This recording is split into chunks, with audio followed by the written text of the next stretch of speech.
మూడు బిల్లులు ముచ్చటగా మూడు బిల్లులు లోక్సభలో కేంద్రం ప్రవేశపెట్టిన కీలకమైన ఆ మూడు బిల్లుల్ని విపక్షాలు వ్యతిరేకించాయి. సభలో నిరసనకు దిగాయి. జేపీసీకి పంపిన ససేమిరా అంటోంది అపోజిషన్. అంత రచ్చకు దారితీసిన ఆ బిల్లుల వివరాలంటో చూద్దాం. లోక్సభలో మూడు ముఖ్యమైన బిల్లులు ప్రవేశపెట్టారు. ఇవాళ లోక్సభలో హోంమంత్రి అమిత్ షా ఈ బిల్లుల్ని ప్రవేశపెట్టారు. లోక్సభ ముందుకు 130వ రాజ్యాంగ సవరణ బిల్లు వచ్చింది. రెండోది జమ్మూ కాశ్మీర్కు రాష్ట్ర హోదా కల్పించే సవరణ బిల్లు. మూడవది కేంద్రపాలిత ప్రాంతాల సవరణ బిల్లు. ఈ మూడు బిల్లుల్ని జాయింట్ పార్లమెంటరీ కమిటీకి పంపించింది కేంద్రం. లోక్సభలో ప్రవేశపెట్టిన ఈ మూడు బిల్లుల్ని విపక్ష పార్టీలు వ్యతిరేకించాయి. ఈ బిల్లులు రాజ్యాంగ వ్యతిరేకం అంటోంది కాంగ్రెస్ పార్టీ. విపక్షాలు వ్యతిరేకించిన రాజ్యాంగ సవరణ బిల్లుని ప్రవేశపెట్టింది కేంద్రం. జాయింట్ పార్లమెంటరీ కమిటీకి పంపుతున్నట్టు విపక్షాల నిరసన మధ్య ప్రకటించారు కేంద్ర హోంశాఖ మంత్రి. मैं प्रस्ताव करता हूं कि भारत के संविधान का संशोधन करने वाला विधेयक, संघ राज्य क्षेत्र शासन अधिनियम 1963 का संशोधन करने वाला विधेयक तथा जम्मू कश्मीर पुनर्गठन अधिनियम 2019 का संशोधन करने वाले विधेयकों को माननीय अध्यक्ष जी द्वारा नाम निर्दिष्ट किए जाने वाले इस सभा के 21 सदस्य और माननीय उपसभापति द्वारा नाम निर्दिष्ट किए जाने वाले प्रश्न है कि माननीय गृह मंत्री द्वारा प्रस्तुत प्रस्ताव स्वीकृत किया जाए। जो सदस्य के पक्ष में हाँ गए, निर्णय हाँ वालों के पक्ष में प्रस्ताव स्वीकृत हुआ। నైతిక బాధ్యత వహించాలని డిమాండ్లు చేయాల్సిన పని లేదు. నెల రోజులు జైల్లో ఉంటే చాలు, 31వ రోజున ఆటోమేటిక్గా పదవి పోతుంది. అందుకే ప్రజాప్రతినిధులపై ప్రవేశపెట్టిన ఆ బిల్లు అంత అలజడి రేపుతోంది. सदस्य और उपसभापति द्वारा नाम निर्दिष्ट करने वाले 10 सदस्यों के मिलकर बनने वाले सभाओं की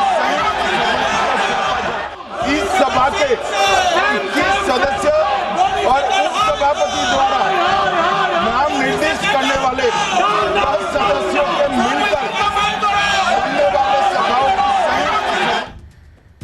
అవినీతిలో ఇరుక్కున్న నాయకులపై ఆ బిల్లు ఒక పాశుపతాస్త్రం. అందుకే 130వ రాజ్యాంగ సవరణ బిల్లుపై తీవ్ర దుమారం రేగింది. నేరం చేస్తే ప్రధాని అయినా సీఎంలనైనా తొలగించేలాగా బిల్లు తీసుకొచ్చారు. అభియోగాలతోటి 30 రోజులు జైల్లో ఉంటే 31వ రోజు పదవి నుంచి తొలగించే అవకాశం ఉంటుంది.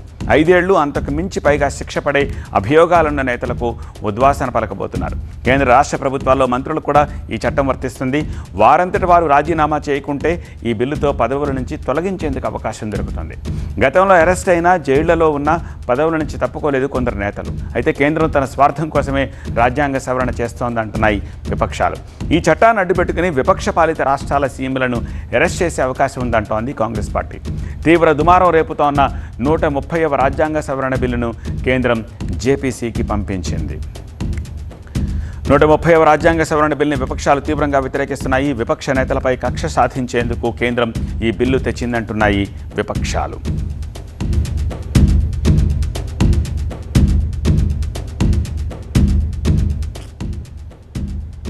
Is to put you don't even have to be convicted. Tomorrow you can put any kind of case on a chief minister and put him in jail for 30, have him arrested for 30 days without even him being convicted, and then he ceases to be chief minister. It's there plain for everybody to see. So I think that it's absolutely wrong. It's anti-constitution. It's against our constitution. It's undemocratic, and it's very unfortunate.